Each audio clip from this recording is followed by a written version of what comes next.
Kenaikan jenjang jabatan ke tingkat lebih tinggi bagi jabatan fungsional khususnya penggerak swadaya masyarakat tentu ada syaratnya. Salah satu syaratnya adalah formasi jabatan. Nah, daerah kamu sudah ada penetapan formasi jabatan penggerak swadaya masyarakat belum? Kalau belum, wajib simak video ini. Halo, aku Anis Alfi, PSM Ahli Pertama. Kali ini kita akan belajar penghitungan formasi jabatan fungsional penggerak swadaya masyarakat sesuai dengan Permendes nomor 20 tahun 2020. Penyusunan kebutuhan jabatan fungsional penggerak swadaya masyarakat dilakukan untuk jangka waktu 5 tahun. Artinya berlaku untuk 5 tahun ke depan. Penghitungan dilakukan berdasarkan kecenderungan bertambah atau berkurangnya beban kerja pemberdayaan masyarakat dan dirinci setiap 1 tahun berdasarkan prioritas kebutuhan. Prinsip penyusunan formasi jabatan fungsional penggerak swadaya masyarakat berdasarkan analisis jabatan dengan menghitung beban kerja organisasi. Berdasarkan pengangkatan PNS ke jabatan fungsional penggerak swadaya masyarakat, baik dari pengangkatan pertama, promosi, ataupun perpindahan.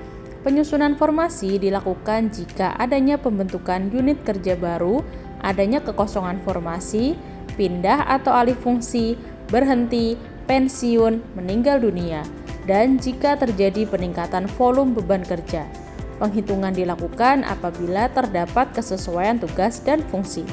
Penghitungan formasi jabatan fungsional penggerak swadaya masyarakat dilakukan berdasarkan standar kemampuan rata-rata, prosentase kontribusi menurut jenjang dan volume kegiatan. Dengan rumus, volume dikali dengan prosentase kontribusi tiap jenjang dibagi dengan standar kemampuan rata-rata. Nah, kabar baiknya tidak perlu mencari angka keseluruhan, cukup menentukan volume kegiatannya saja, karena standar kemampuan rata-rata dan kontribusi tiap jenjang sudah ditetapkan dalam Permendes nomor 20 tahun 2020 berdasarkan hasil uji beban. Bagaimana caranya menentukan volume hasil kerja? Yang pertama, kamu perlu menyiapkan data dari RKKL atau DPA instansi dalam kurun waktu 3 tahun terakhir. Jadi, kalau misal mau melakukan penghitungan formasi tahun 2025, maka siapkan dokumen RKKL atau DPA tahun 2024, 2023, dan 2022. Setelah itu, sesuaikan kegiatan di DPA dengan 10 kegiatan yang telah dirumuskan sesuai Permendes nomor 20 tahun 2020. Berikut adalah kegiatan pemberdayaan masyarakat. 1. Pengembangan model pemberdayaan masyarakat. 2. Diseminasi pemberdayaan masyarakat. 3. Penyusunan pedoman atau standar di bidang pemberdayaan masyarakat. 4. Melaksanakan kegiatan pengembangan komitmen perubahan. 5. Menyusun panduan atau modul pengembangan kapasitas masyarakat. 6. Penyuluhan.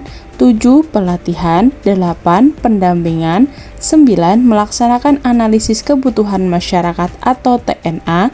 10. Memfasilitasi kegiatan pemantapan kemandirian.